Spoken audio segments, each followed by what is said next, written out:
Hey, beautiful souls. I am Osha Cerese, the host of the Osha Cerese Show, and welcome to episode 3. This is officially the first weekday episode, and the Osha Cerese, welcome. The Osha Cerese Show is your midday reset. The midday reset where healing meets headlines and where we use alchemy to transmute gossip into growth. So, again, I'm your host, Osha Cerese. Welcome if this is your first time joining in. This show is basically we're going to be talking about trending topics, things that are going on in celebrity news, what's trending, and we're going to take that, you know, trending topic, that gossip, that celebrity news, and we're going to pull some lessons from them and see how we can apply them to our lives. So you're going to be able to take away some amazing value that you can apply for your own self-discovery, growth, and intentional dating journey. So, happy Black History Month. This is what, February 3rd. Cheers to health. I'm on day 3 of the raw cleanse and juice cleanse. So I spent yesterday evening doing a lot of preparing for the week. So I juiced 3 different types of juices. This is the carrot, orange, ginger, lemon. What else did it have in it? I think that's it. Carrot, orange, ginger, lemon, and turmeric with a little bit of black pepper to activate that turmeric. I made some apple ginger apple ginger juice, and some beet, carrot, apple, lemon, ginger juice.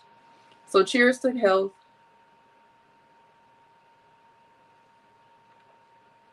It's good. Yes. And it's beautiful. We have to nourish our bodies. I also made a big old rainbow salad yesterday that had 3 different types of greens, maybe 4. Um, kale, spinach, romaine, a little bit of purple cabbage, a little bit of mixed slaw that was already pre-made, carrots. What else was in that? Red and yellow bell pepper, cherry tomatoes. I put some avocado in it and like some pumpkin seeds, dried cranberries, stuff like that. I made a dressing out of tahini, a little bit of peanut butter, or actually it was almond butter, a little bit of almond butter, lemon, a little bit of grapeseed oil, and some spices, some good stuff. And yeah, that was the meal of yesterday. We also had some raw vegan tacos that I made out of walnut and mushroom meat, and some pico de gallo, and some avocado with a little bit of avocado crema that I made. Chef kiss. The shells were romaine lettuce. It's giving. So we gotta get it together. Thank you all for joining here on YouTube. If you're not already subscribed to my channel, it is youtube.com/@Osha Cerese, OSHACERESE. This show will only be streaming on YouTube after this week. I'm on Instagram as well, but that's not for long. Shout out to everyone who's watching on Instagram. Let's see, Chef, is it, Chef K, I don't know how to pronounce it. It's KHADIRKD. I don't know what goes where. Chef KD, Chef. I don't know. You're going to have to break it down so I can learn how to read it. But I will check my DM and I'll have an extra sip for you. I will be sipping throughout the show, y'all. So this is this is the first thing I'm consuming of the day. So don't mind me when I take my sips. Cheers. That is so good. So again, it is Black History Month. And on this show, we're going to be highlighting some Black love history for the month, every day this month.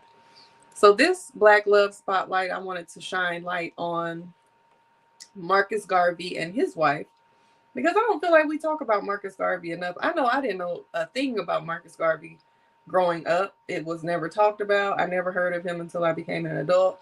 And I still don't know a whole lot about him. So I definitely want to shine light on him and his relationship with his wife. So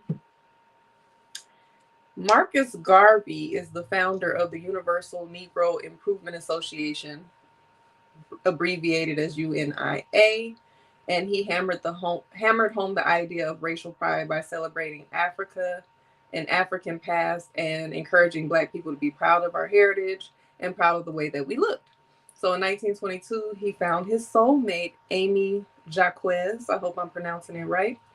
And she also shared his sentiments. So that is really important when it comes to love in general. Like when you get into these relationships, having someone that supports your mission, that is really important. So they published together something called the Negro Star newspaper, and it ran the Black Star line to promote transportation for the UNIA's Back to Africa movement and the Negro Factories Corporation to encourage economic independence. So, unfortunately, a year into their marriage, Garvey was incarcerated and deported for mail fraud in his connection with the Black Star line. Who knows the details about that? I'm sure it was something fishy because folks don't like when you start creating movements, especially around Black love and Black liberation and anything to do with, you know, the upliftment of Black people. But I didn't do my research to find out what all went into his incarceration. I'm focusing on the Black love. So Amy assumed leadership of the UNIA. She continued to publish his philosophies and raise funds for his release. And upon his release, the couple returned to their homeland in Jamaica, where Garvey established the People's Political Party, that nation's first modern political organization. And even after his death, Amy continued to spread Garveyism around the world through books and lectures. So let's give them a round of applause wherever you are. You know, that Black love, the Black togetherness, and even when he was deported, jailed, incarcerated, deported, and all of the things, all the adversities they faced. Miss Amy Jaquez Garvey, please, if you know how to pronounce the Jaquez part, or if I'm saying it wrong, correct me, because I love to make sure I'm pronouncing people's names right. But Mrs. Amy Garvey, the fact that she held him down, kept his mission going even after his incarceration, after him being deported, and even after his death. That is the highlight of Black love for today. So it says that she also played a crucial role in challenging sexism within the movement, advocating for women's leadership as well. So kudos to her, shout out to her. We need to learn more about our history and the people that have paved the way, our ancestors, and give them thanks and honor. So we have a hello from Sincerely_Nisi. Hey girl, hey. Thank you for tuning in. Again, this is the Osha Cerese Show. This is your daily midday reset. We're talking about self-discovery, self-love, healing, intentional dating, and we're taking some celebrity news and celebrity gossip and transmuting it into growth. So I am a certified life coach, and I want to be able to utilize my platform to share some tips and tools and conversations around healing, self-love, self-discovery, and intentional dating. And, you know, I like a little celebrity news. So we're going to merge the two and we're going to get what we can pull out of these headlines. We're going to find healing in the headlines. So on the docket today, we are going to be talking about what everybody else is talking about. You've seen it. If you haven't seen it, go ahead and look it up after I tell you about it. Last night was the Grammys, and Kanye West came out with his wife, Bianca Censori. I don't know if it's Censori. I don't know. But y'all already know Kanye West is going to always pull some type of rabbit out the hat. No pun intended, but he's going to he's going to show up and show out every time he's spotted. And Kanye West is known for utilizing his women as his muse. Whether he is doing something towards their career, having them support something that has to do with his career, styling them, creating some type of vibe or movement or trend around the person that he has on his arm. We've seen it in multiple relationships that he has had publicly. And we saw it with Amber Rose, we saw it with Kim Kardashian, and now we're seeing it with Bianca Censori.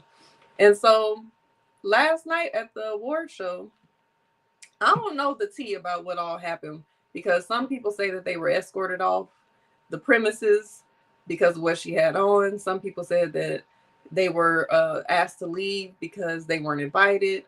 And then I heard a statement that was released that said that he just wanted to pop out and take pictures on the red carpet, and then he got in his car and they left. So who knows? But the reason why it's in the headlines is because he had on all black. She had on a fur coat. They're standing in front of the red carpet, on the red carpet, in front of the step and repeat or whatever they were in front of. And the photographers are like, we want to see the outfit. Let's see the outfit. They're clicking pictures and doing all the things. And then she drops the outfit. And everybody's like, wow. The outfit was her.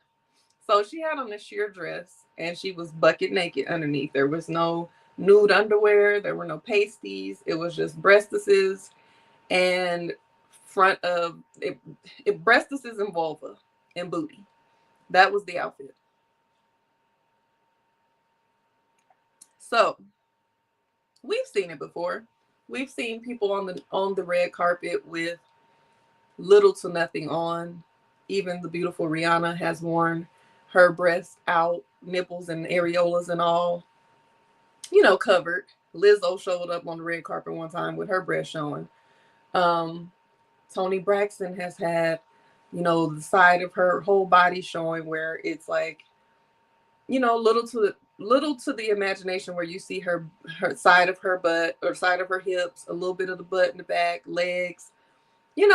We've seen risque outfit choices on the red carpet at these award shows, so it's nothing new. For some reason, everybody thinks that Kanye West's current wife, Bianca Censori, is under his control. She's trapped, she's stuck, she needs help, she's being controlled and abused. Free her, like they did the Free Britney movement. And I'm just not so sure about that. I don't know. What do y'all think? So yeah, some people say she's being controlled and manipulated, comparing his past relationships, where he also seemingly styled his women. But if you notice that a lot of the women, even with Kim Kardashian, like, she made headlines when Kanye was styling her more so than she does now. She does, a little something now, but he did provide her with a certain type of style that I think she continues to draw from. So do you think that it is controlling, or do you think that this is just him making bold statements? So I do want to say to this, I don't necessarily think that, I don't know. I can't say if she's being controlled or not, but I hope that she's not. And I hope that she is exercising her right and her autonomy to be able to do what she wants to do when it comes to fashion, that she agrees to everything that he's suggesting, and that she's not uncomfortable or feeling like she's doing something out of her comfort zone. But if she is, I hope that she's able to find her way out of the situation. I know Amber Rose mentioned that when she was with Kanye West, she was basically told to be seen and not heard. I don't think that she had a problem with what she was wearing, because we've seen Amber Rose wearing way more risque things than she was wearing when she was with Kanye West. We saw her right around the time when Kim Kardashian posed for Paper magazine and she was fully nude. Shortly after that, Amber Rose posed nude. I think she had a fur coat on and she was on some stairs and she had, her pubes showing and everything else showing. So I don't think it was a matter of her being uncomfortable with what he suggested she wear. I think hers was more so being silenced. So shout out to John Media One. Thank you for tuning in on Instagram. Again, y'all, if y'all are not tuned in and subscribed on my YouTube, you will not be able to catch this live show after this week, because I won't be streaming it on Instagram. It'll be YouTube exclusive. Link in my bio, youtube.com/@ Osha Cerese. So right now we're talking about Kanye West and his wife Bianca Censori and her risque look last night at the Grammys on the red carpet. She revealed her dress, which was all the way sheer, so we saw everything she got. And a lot of people were mentioning like, oh, she keeps tugging at it and pulling it down. What is she covering? I'm sure it was just like a little nervous, a nervous habit. But what I will say is that modesty is not necessarily for everybody. So I think people get all worked up about, you know, some people who are liberated or free or like just expressive in that way where they show skin or they show their body.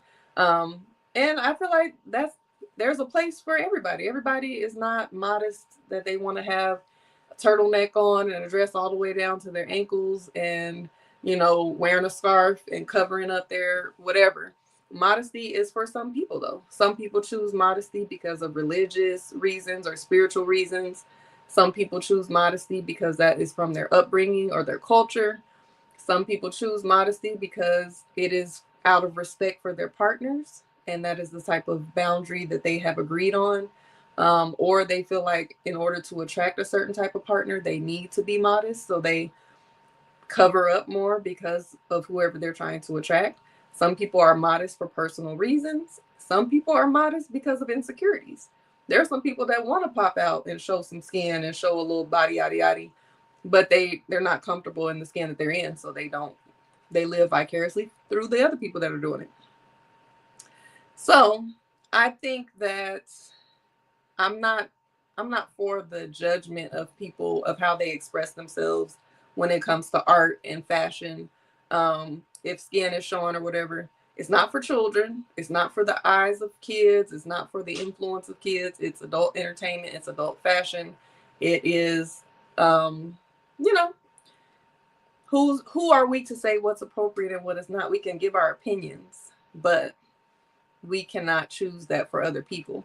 And when it comes to relationships, I want to ask this question. Do you have boundaries within your relationship as to how your partner dresses? And a little commercial break, I was on Threads earlier, and I wanted to read this thread that I saw. This has nothing to do with modesty when it comes to dressing, but it has more to do with style. And I thought this was important to mention.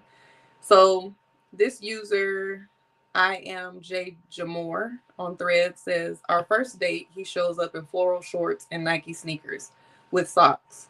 I wanted to bounce, but I made the intentional choice to overlook what I didn't like about his appearance to see if there was anything I liked about his character.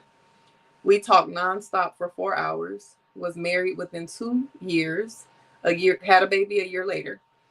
Had I let my ego and the superficial blind me, I would have walked away from the biggest blessing of my life. He's fly now because I got my man right. Clothes can be fixed, character cannot. I was 40. So the way your partner dresses, how do you all feel about the way your partner dresses when it comes to style, modesty, and if it needs to match your fly? Let me know. And are you willing to accept someone who dresses differently than you like? And if you don't like what they wear, are you willing to help them style? And if they're not open to allowing you to help them style, will you be okay with accepting them as is? And as I'm talking about this, the modesty part, I just thought about when Ciara showed up on the red carpet with a dress that showed skin. Her dress revealed, I think she had a thong on. I'm not sure if I remember if she had any areolas or nipples showing, but it was very revealing. And a lot of people pointed out how Russell Wilson is, a Christian, and he's pretty conservative for the most part. And he had to defend Ciara because he said that when he prayed for a wife, he prayed for a woman that can come in and shake the room. And he feels like he got the woman that he wants, and he stands by his woman. And a lot of people said that he looked uncomfortable, or it just wasn't appropriate to put him in that position. But again, we have to consider the fact that Ciara is an entertainer. She's an entertainer. She was an entertainer before she got married, and she's still an entertainer. And you know, that's the decision that she makes for herself, and her husband accepts it. So I didn't understand why so many people had such a negative opinion about it, especially when they don't keep that same energy for Beyonce, who's also married. Give me 1 second. I got orange pulp on my lip that is bothering me. Okay. So y'all tell me again, does the way your partner dress affect how you operate when it comes to dating or relationships? What type of boundaries do you have when it comes to modesty? And how do you feel about if your partner has to match your fly? Okay.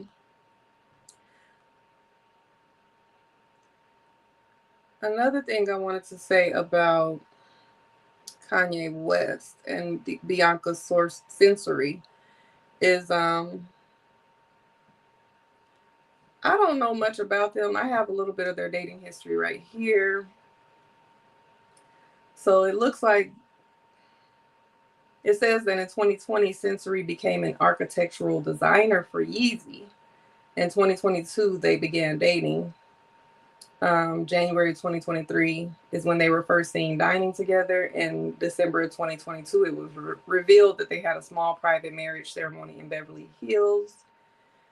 So they've been married for a little over 2 years. And me just reading that was the most I ever knew about her, because I have never heard her speak, or I didn't know anything about her. But it seems like she is all the way okay with what they're doing.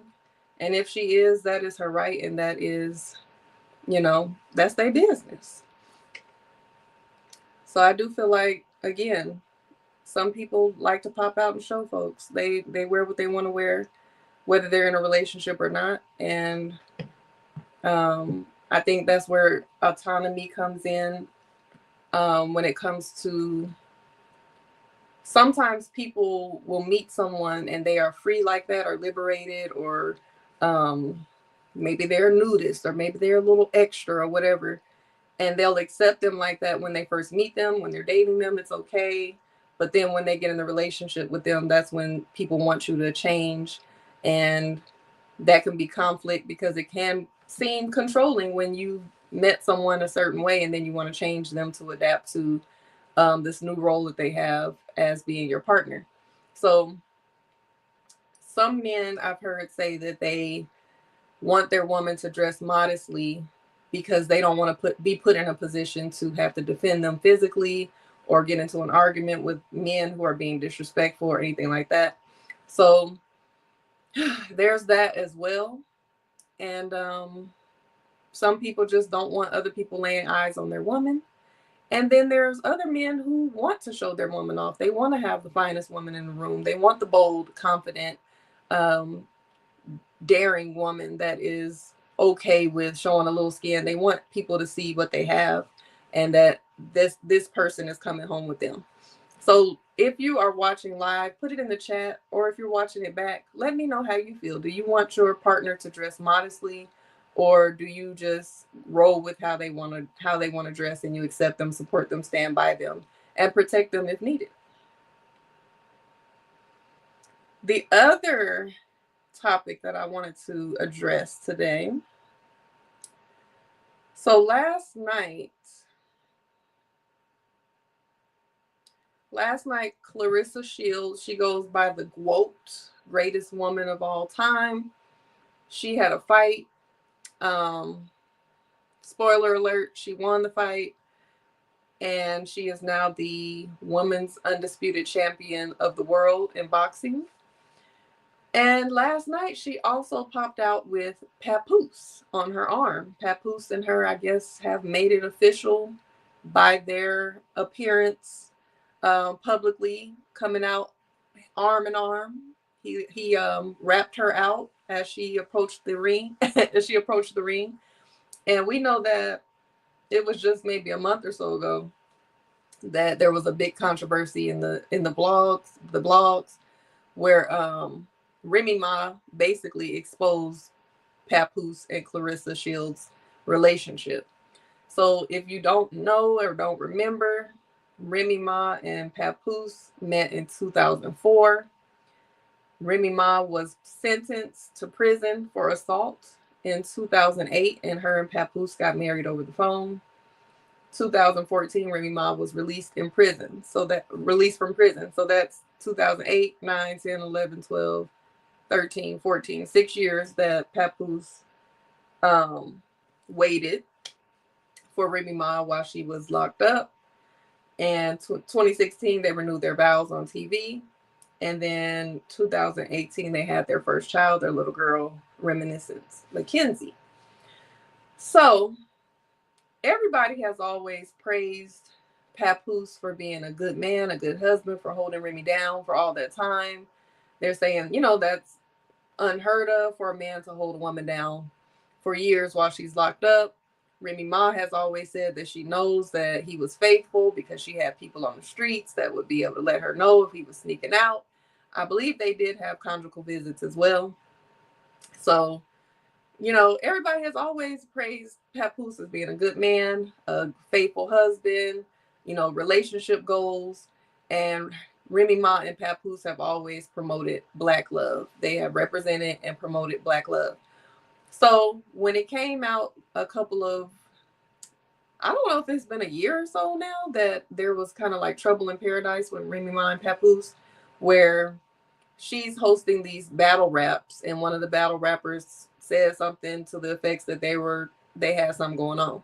So it kind of exposed something where everybody looked at it like, oh wow, you're being unfaithful to Papoose. He's a good man. How dare you? Remy Ma's been getting dragged, and it never has been addressed. So it's only been left up to speculation if she's being faithful or not, or unfaithful, and what she had going on with this man. And everybody's, of course, going to take Papoose side because as far as we know, this man has been the epitome of a good man for all this time. I'm take a sip of my juice. Orange, carrots, ginger, turmeric, a little bit of pepper, lemon. So, again, all this time we only knew about this alleged affair that Remy Ma was having against Papoose. Next thing you know, I don't remember it. I remember it was a significant day. I don't know if it was New Year's Eve or something, but sometime in December or January, I think it was December, Remy Ma starts posting all of these things that's so out of her character, because we've never seen her expose anything private from their marriage. And she's basically talking about how Papoose has fallen asleep on the phone with Claressa Shields. And, she's exposing screenshots of text messages about Claressa asking him for more attention and more time and romance and, all this stuff. And she's basically saying that he's been messing with her. And she revealed how Claressa Shields used to be in her DMs asking her for fashion and styling tips.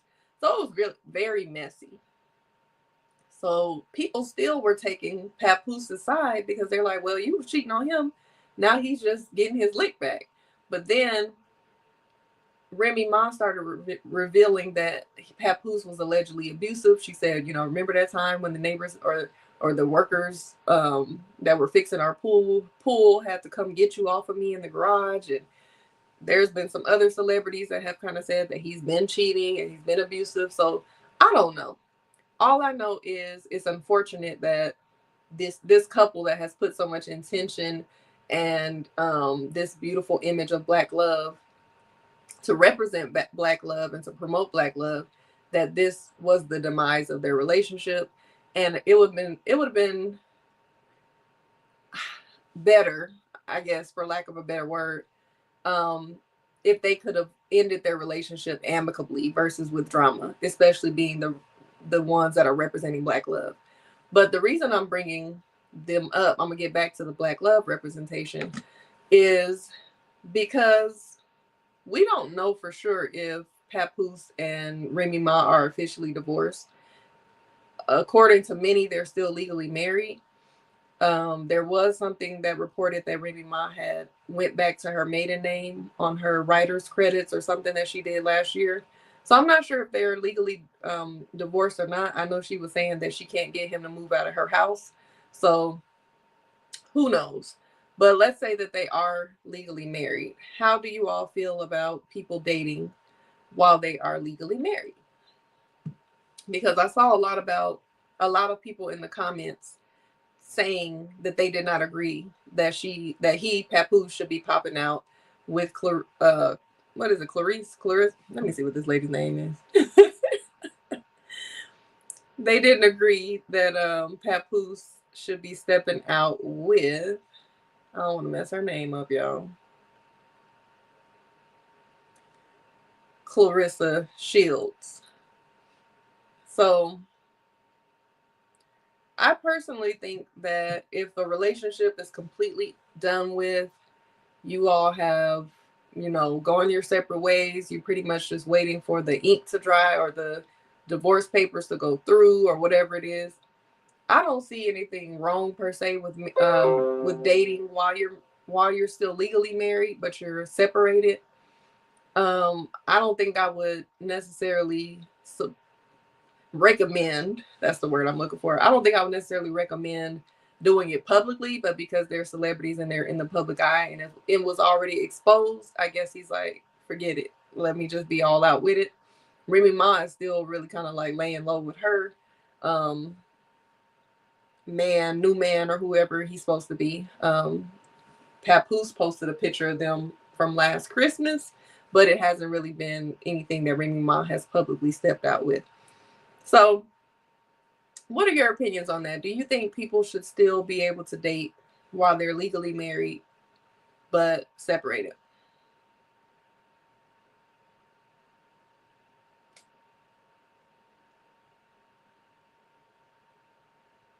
So I also wanted to go back to the Black love representation of their relationship and how it kind of reminded me of when the rapper Nas and the singer Khalees were together.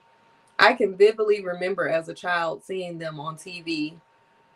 And I believe I think they had on caps that said Black love, and they were representing Black love. They were talking about it. They were saying that their marriage was to promote Black love. And I saw that with Papoose and Remy Ma. They would wear the Black love hats. They would talk about it, and they made that their brand. And it's just like, again, another relationship that has ended in controversy and disappointment because, we get to rooting for these couples because they are representing Black love, and then it ends in a mess. So I don't know what it is about people that really go hard to represent Black love and why it ends like that. But it's almost like, is it the pressure? Is it too much pressure that they're putting on themselves or that we put on them once they take on that role? Or is it I don't want to call it a curse because Black love is not a curse, but what is it about people that really go hard for it that their relationships end in that way?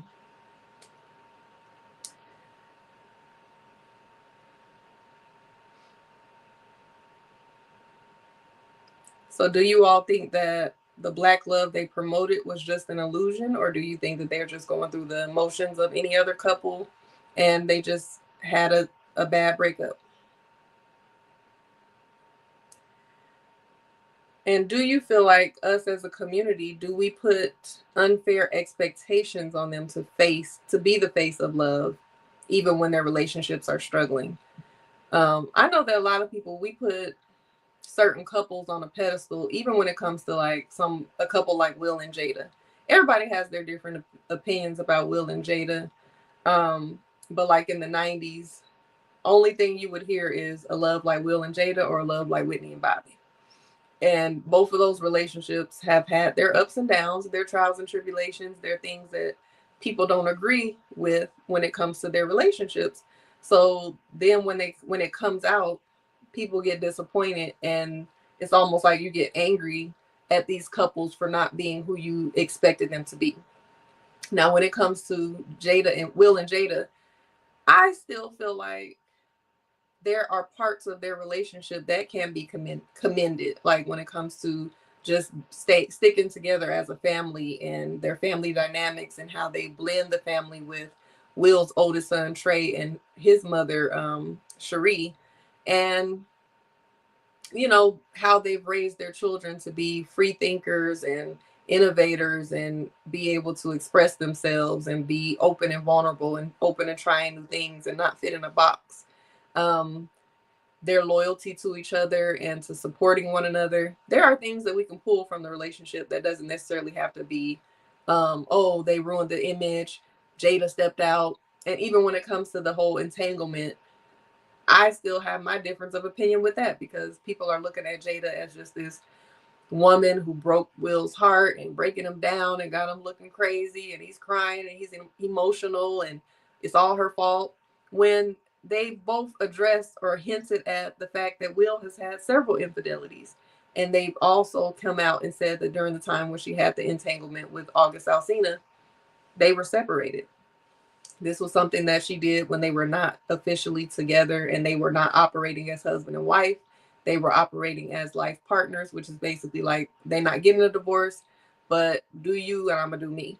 My only issue with her having an entanglement with August Alsina is because he started out as her son's friend, and he was in a vulnerable position with him having a estranged relationship with his own mother and some of his family dynamics that he was going through, um, a lot of heartbreak and things that he needed to heal from, and childhood trauma. And I believe around that time he might have lost another one of his siblings, and he took on their children. So he was in a vulnerable position, and he was looking for her for maybe support or healing or maybe even a motherly figure. And then y'all end up in an entanglement. Now you done drove him up a wall. He's different. He's not the same. He went through a complete 180 after he was in a relationship with her. But so that's my issue with the whole entanglement, not necessarily the fact that people label it as infidelity. So Sweet Tea Inspiration says, I think it's okay to date other people during your separation. However, if you haven't healed from being attached, then wait before you date. I totally agree. I totally agree. I think that should be the number one concern about dating while you're still married. Have you done the work to heal? Now, some people feel like they would rather get out there and get back in the market to date and get with other people in order to heal. Like some people say, the best way to get over somebody is to get under somebody. To each their own. I don't necessarily agree with that. I think maybe if you're all the way honest about it, if you're dealing with people who are also just looking to date for fun, or who just want to have a fling, or just want to be friends with benefits, and you're open and honest about that, cool. But if you're going out there talking about you're trying to find love or you want more, but when you get in the relationship, you still hurting over the person you still married to, you got drama, you got unfinished business, handle your business, and then you can get into the dating market. Now, story time. Because I just thought of something as we were talking. Everybody knows I'm very open about my own dating journey and intentional dating journey. And speaking of intentional dating journey, I have a new community that I'm building and a database that you can join called the Intentional Love Collective. It is for people who are intentionally dating, who are hopeful romantics, who are looking to get out there and be active in their pursuit of dating. Put yourself out there. You ain't got to chase nobody, but just align yourself with the opportunity to find love, especially this year. Some of us are tired of being single, but the apps might not always be working. And you might not necessarily have that many places where you can go that you're meeting people that you like. So again, one of my services is I'm an event curator. I started back in 2012 hosting speed dating and matchmaking services, and I'm back in the space. So last year I started hosting speed dating again, and I'm looking forward to hosting some more speed dating, curating some singles mixers. But the difference is last year I was only doing hosting speed dating in collaboration with another venue. So basically anybody that showed up can participate. With the singles mixers that I'm looking to host this year, I want them to be a more curated experience so that when you come to the event, you're seeing multiple people that are actually your type or fall in line with your values and the things that you want in a partner. In order for me to do that, I need you all to fill out the form that is attached to the database of the Intentional Love Collective, which allows me to get to know who you are, what you're looking for, what your deal breakers are, and all of the great things that are needed for me to be able to match you appropriately for possibly it could be one-on-one or it could be in a group setting where a lot of the people align with your desires. So if you are interested in being a part of the Intentional Love Collective, make sure you type Intentional Love in the comments or DM me Intentional Love and I will send you the form to complete. So back to my story time. Because I'm very open with y'all with my own dating journey. I will send you the Intentional Love form. Right now I'm just sending it individually. I have not added it to my bio yet. It's not open for the public yet. So I've tried different dating apps. I'm very open about that.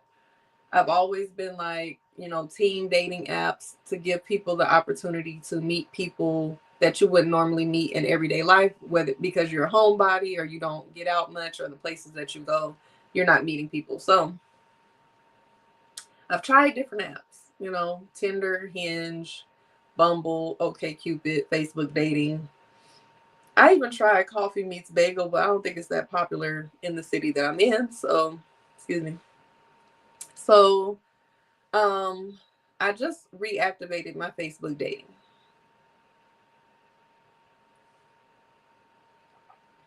I matched with a guy.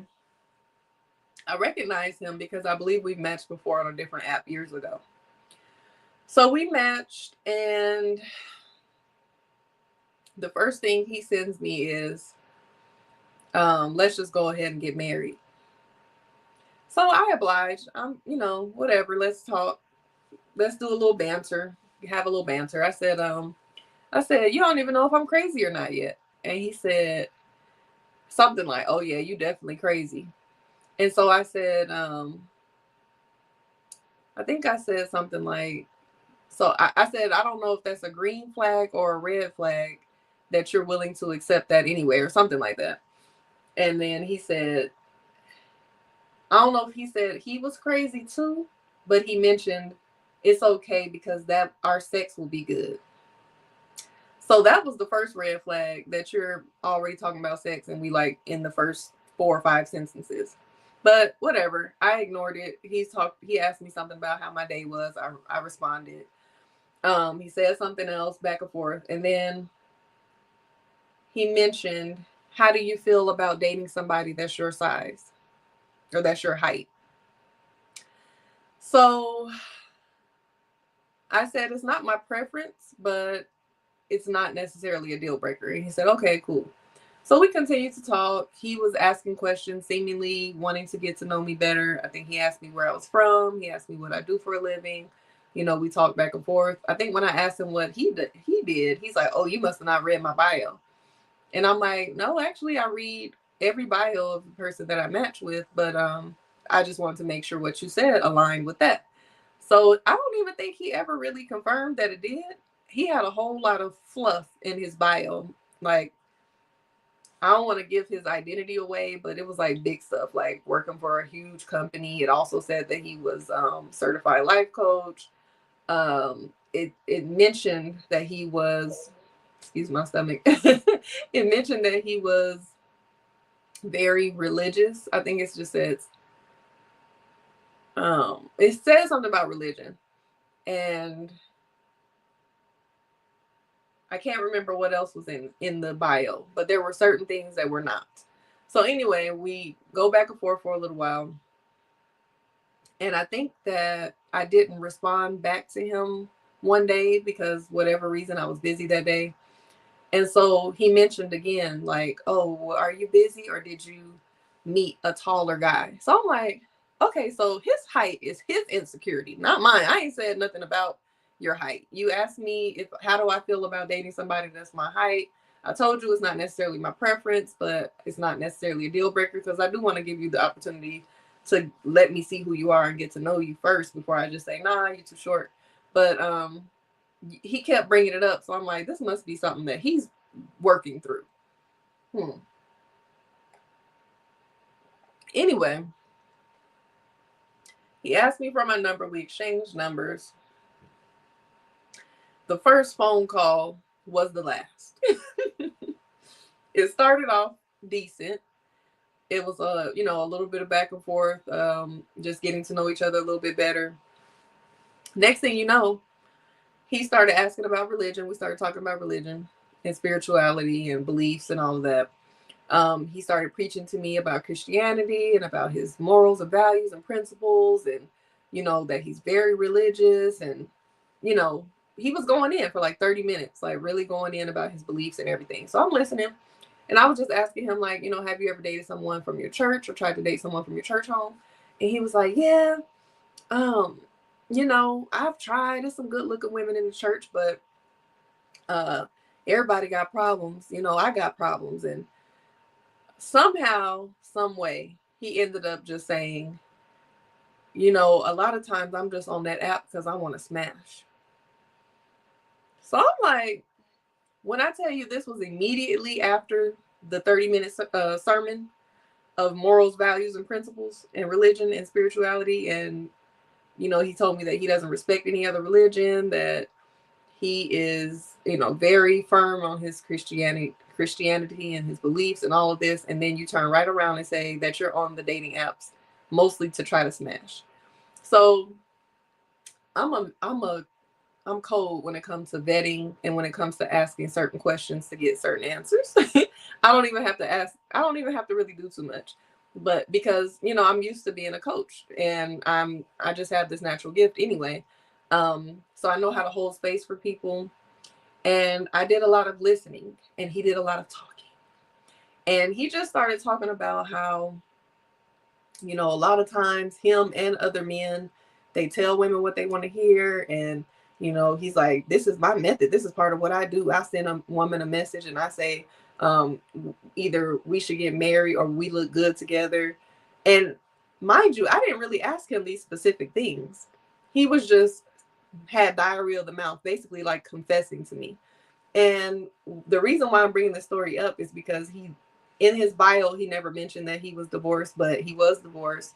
He was a father of 2.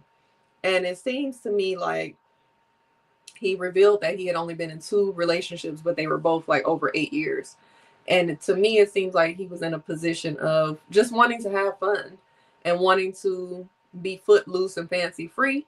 And I noticed that a lot of men in the age range that I would actually prefer to date, which is late 30s, early 40s, a lot of them are newly single, newly divorced, and they normally tend to go for women who are in their 20s or in their 40s because they are either not ready to, have a family or have children. They just want to have fun.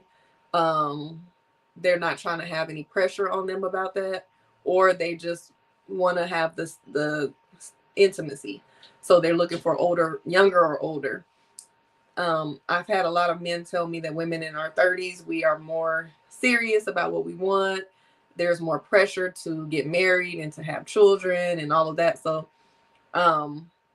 his attitude kind of reflected that. And I feel like he was not in a position to really even be dating, because it seemed like he was still dealing with a lot of unresolved, unaddressed pain from his previous marriage. And he's out here lying, trying to get in somebody's pants. And I just feel like you ain't got to lie to kick it.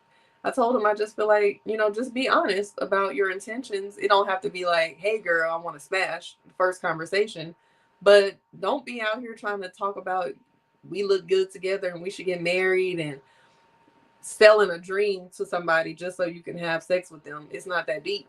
And I asked him, like, do you have to do that in order to have sex, or you can't just be yourself and get to know people?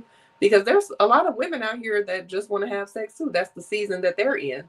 So I just feel that people should align with the people that have shared values and that are in a similar season, versus trying to manipulate, gaslight, confuse, or lie about what you're doing out here in these streets. Just be real and accept what you can get. because you might mess around and get somebody that's crazy, or that's somebody that's easily influenced or manipulated, and they fall in love with you, and you full of BS, you full of S, and then you're gonna get your tires slashed. Thank goodness he didn't meet that person with me, because I'm not that interested to be worried about nobody's red flags. I went on ahead, I listened to what he had to say, and I ended the conversation with love, sent him on about his way, and told him I wish him luck. So when it comes to people dating while still married or right after marriage, I definitely recommend doing some healing work and some self-reflection work, because some people don't even really know who they are, and they just out here floating around looking for love in all the wrong places, looking to release, looking to just do something, don't want to sit with themselves, don't want to address what it is that they're going through. So that's what I have on that. But again, we talked about and I also want to talk about Whitney and Bobby too. When it comes to their relationship, when they were always referenced in songs in the 90s, like wanting to have a relationship like Whitney and Bobby. But then it came out that they had some toxicity in their marriage, and then people tried to almost discredit their whole relationship. And I feel like there are so many things that you could pull from their relationship that does represent Black love and the beauty of Black love. When I look at their throwback videos, they were really in love. There may have been some toxicity involved, some drugs, and some, abuse and infidelities. And those are the things that we look at. And of course, we can say that's horrible, terrible, hate that it happened, hate that they broke up the way that they did, hate that it ended up the way that it did. But when they were in love, they really were in love. They honored each other. They supported each other. They had intimacy and closeness. They had a blended family. Whitney took on his children as her own. She cared about them.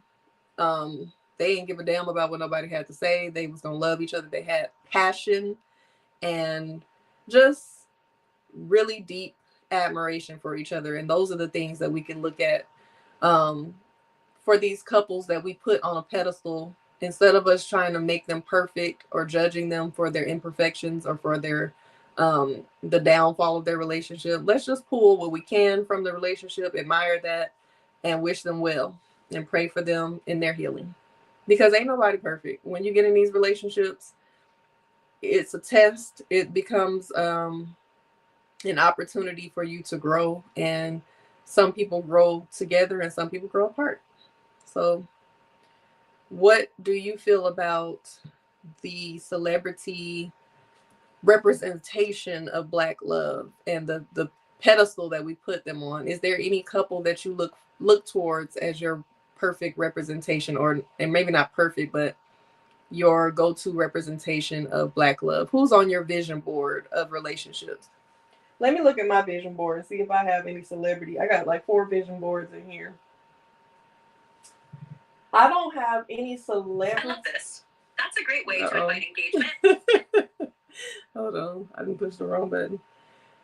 I don't have any celebrity couples on my vision board other than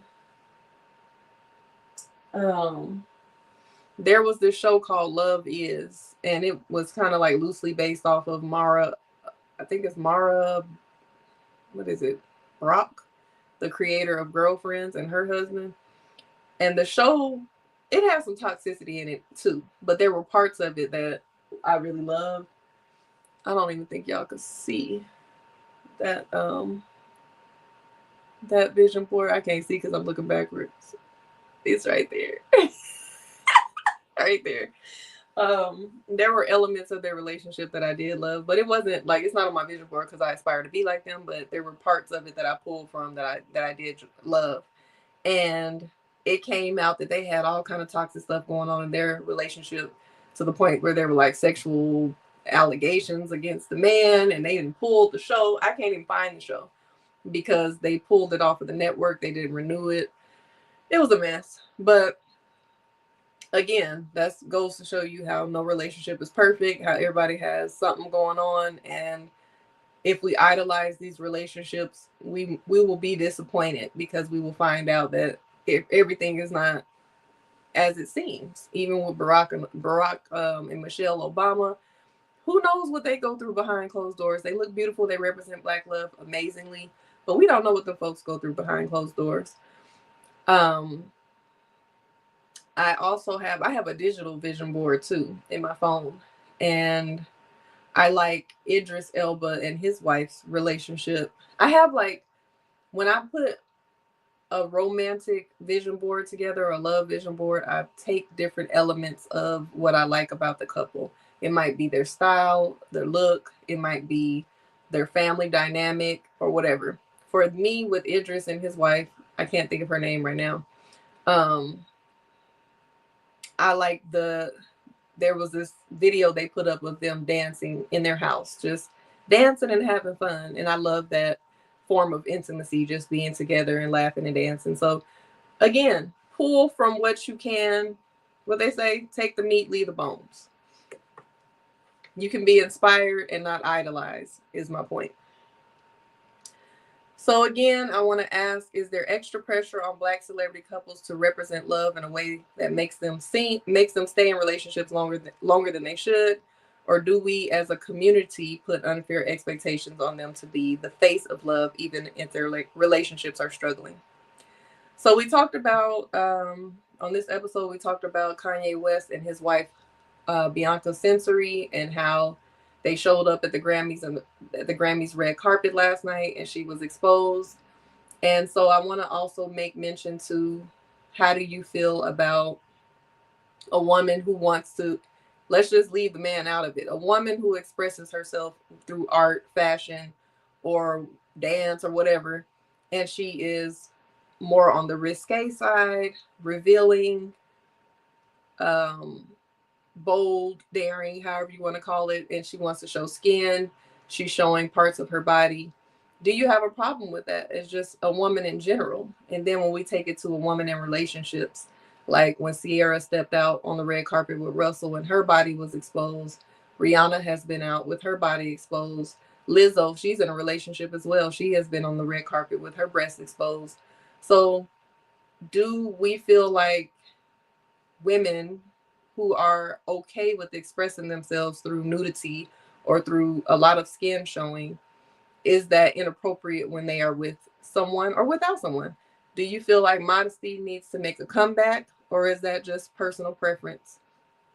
And how do we feel about styling and fashion in general when you're in a relationship? If you don't like the way your person dresses, or the way that they show up in their style, do you accept that, or do you feel like you need to like someone that matches your fly? Those are the questions that I am presenting to you all, that you can comment now or later whenever you watch this back.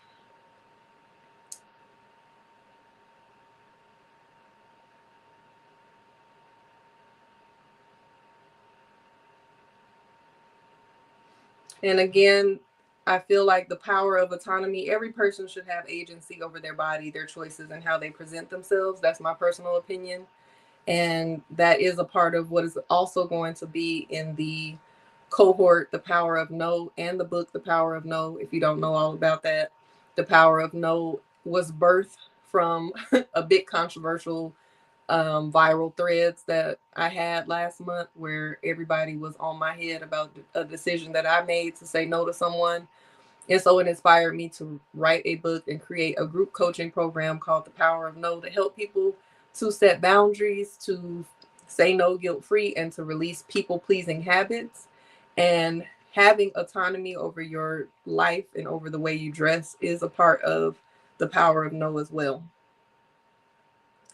Having agency over your body, over your choices, how you present yourself, how you show up, how you express yourself. All of that is a part of The Power of No. Again, it is about to be Valentine's Day in 10, 11 days. So I always want to invite you to get some self-love in around this time, where the love energy is really high. I have 5 ways in 5 days. It is my self-love workshop that is self-paced. It is something you can do totally on your own independently. And it teaches you how to incorporate the 5 love languages into your daily acts of self-love and self-care. And not only does it teach you how to implement these, it also shows you how you can find out if you have any blockages when it comes to giving and receiving love. A lot of people don't know that they have these blockages and they're struggling in relationships with people, romantic relationships and platonic relationships, because they haven't addressed these root issues. So in 5 ways in 5 days, it could take as little as 5 days to complete, or if you want to take your time with it, it's up to you. But you can address all of those things in that program. You can also join the One Single Step at a Time healing workshop, which is 6 weeks. It comes with guided coaching, as well as you get the guided journal included with that. And it is a 6-week program that teaches you how to tap into your own tools, skills, and just ability to heal, to discover yourself, and to love yourself on a deeper level. It was initially created for singles to be able to heal and have this self-discovery in your season of single. But I noticed that as other people started joining, some people were in relationships, some people had been married for years, and they had just lost themselves or not really ever really known themselves. So this opportunity to sit with yourself, learn who you are, what you like, what your core values are, what type of hobbies you want to get into. There's all kind of stuff involved in this program. And then by the end of it, you'll talk about what type of person you're trying to align with. It's not, the healing is not necessarily for your future partner, but it definitely is a byproduct of healing, is finding a partner that aligns with you. So that is an option. You can always book me for one-on-one coaching if the group coaching is not for you, or if a program is not for you. You can always book a one-on-one coaching session. And again, another option is you can get a guided journal. If you're not ready to enroll in a course, or if you don't want one-on-one coaching yet, you can always get a guided journal. All of this is available on my website, oshacerese.com. If you're interested in the power of no, which is about boundaries, setting boundaries, saying no without guilt, tapping into your personal power and stopping those people-pleasing habits, just comment the power of no, or DM me the power of no, either way, and I will send you some information on how you can sign up. If you are interested in being added on the Intentional Dating Collective, the Intentional Love Collective, which is for intentional daters, people who are hopeful romantics that want to find love this year, comment Intentional Love and I will send you the form to complete. And if you have any questions or concerns or feedback or anything you want to say now while I'm still live, I am open to any type of comments or engagement you would like to add to the conversation. Again, this is going to be a daily show on YouTube. I'm still streaming on Instagram this week just to let y'all know about it. But I need y'all to come over to YouTube and subscribe to my channel so that you will not miss this daily reset. It is youtube.com/@Osha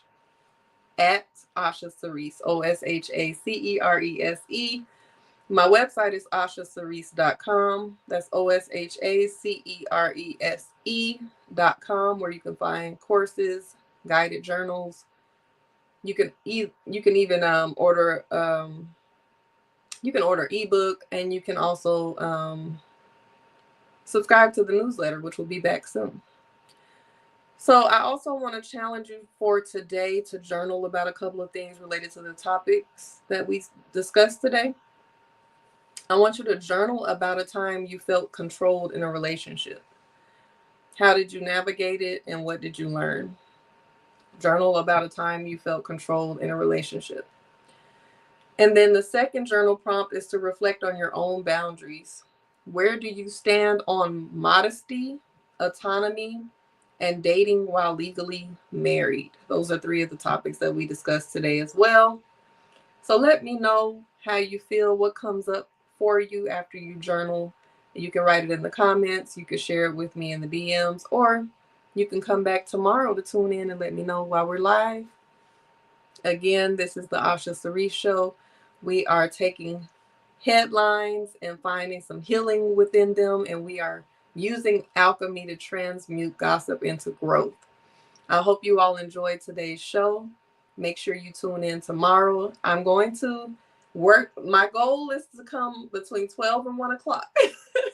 I got some other things going on in my schedule that I'm not sure, if I can commit to either time yet, but I'll soon be able to tell you for sure what time I'll be on every day. Just know that it's going to be your midday reset.